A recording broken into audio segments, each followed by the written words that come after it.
रामचरितमानस के अरण्य कांड में जब रावण अपने मामा मारीच के पास में जाता है तो मारीच कहता है, करी पूजा मारीच तब सादर पूछी बात, कवन हेतु मन व्यग्र अति अक्सर आयो तात। तब मारीच ने उसकी पूजा करके आदर पूर्वक कहा कि हे तात, आपका मन किस कारण इतना अधिक व्यग्र है कि आप अकेले ही मेरे पास में आए हैं। दसमुख सकल कथा ते ही आगे, कही सहित अभिमान अभागे, होई कपट मृग तुम छलकारी, जय विधि हरे आनो नृप नारी।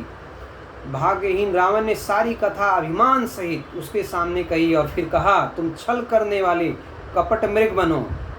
जिस उपाय से मैं उस राजवधू का हरण करूंगा, सीता का मैं अपहरण करूंगा। तेई पुनि कहा, सुनऊ 10 सीसा, तेर नर रूप चराचर ईसा, तासो तास भैर नहीं कीजे, मारे मरे जियाए जीजे। तब मारीच रावण से कहता है कि हे दसी सुनो, दशानन सुनो, मैं मनुष्य रूप में चराचर ईश्वर है, वह राम ईश्वर है। हे तात, उनसे बैर न कीजिए, उन्हीं के मारने से मरना है, उन्हीं के जिलाने से जीना होता है, सबका जीवन मरण उन्हीं के अधीन है, उनसे बैर उचित नहीं है। सुनिमख राखन गयो कुमारा, बिन फरसर रघुपत मोहि मारा, सत जोजन आयो छन माही, तिन सन बैरव किए बल नाही।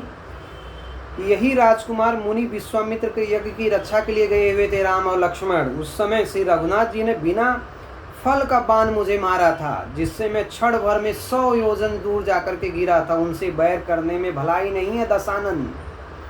भई मंकीट भृंग की नाई, जहत मैं देखो दो भाई, जो नरता तदप अति सूरा, तिनई विरोधी न आये पूरा।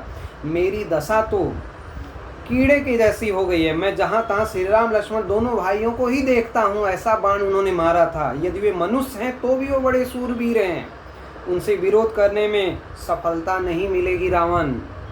जय ताड़का सुबाव हति, खंडे हर कोदंड, खरदूषण तीसरा बधव, मनुज की यश बरित बंड। वह मारीच रावण से कहता है कि जिसने ताड़का सुबाहु का भी मार किया, और शिव जी का जिसने धनुष तोड़ दिया, खरदूषण का और तीसरा का जिसने वध कर डाला, ऐसा प्रचंड बली कोई मनुष्य नहीं हो सकता है। उसके धनुष का नाम कोदंड धनुष है। जाहि भवन कुल कुशल विचारी, सुनत जरा दीनय बहुगारी, गुर जिम गुड़ करस में बोधा, कहो जगमोहि समान को जोधा। अब बार में कहता है कि आप कुशल विचार करके अपने घर लौट जाइए। यह सुनकर रावण जल उठता है और बोलता है कि मैं रावण हूँ, जिसने कैलाश पर्वत को उठा दिया। एको हम न द्वितीय, न भूतो न भविष्यति।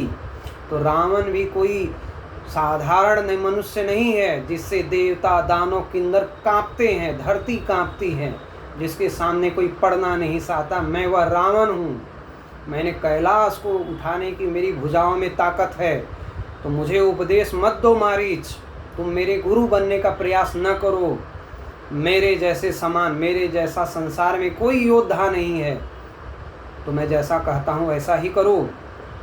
तब मारीच कहता है कि जब दोनों प्रकार से अपना मरण देखा उसने, और रघुनाथ जी की शरण में ही जाकर के अपना कल्याण समझा, और फिर वह भागा तो मुझे मार डालेगा ही, इसलिए मैं भगवान के हाथों मरूं तो मुझे मोक्ष की प्राप्ति हो जाएगी। ऐसा कहते हुए मामा मारीच जो है सोने का मृग बन करके उस कुटिया के आसपास मंडराता है पंचवटी में।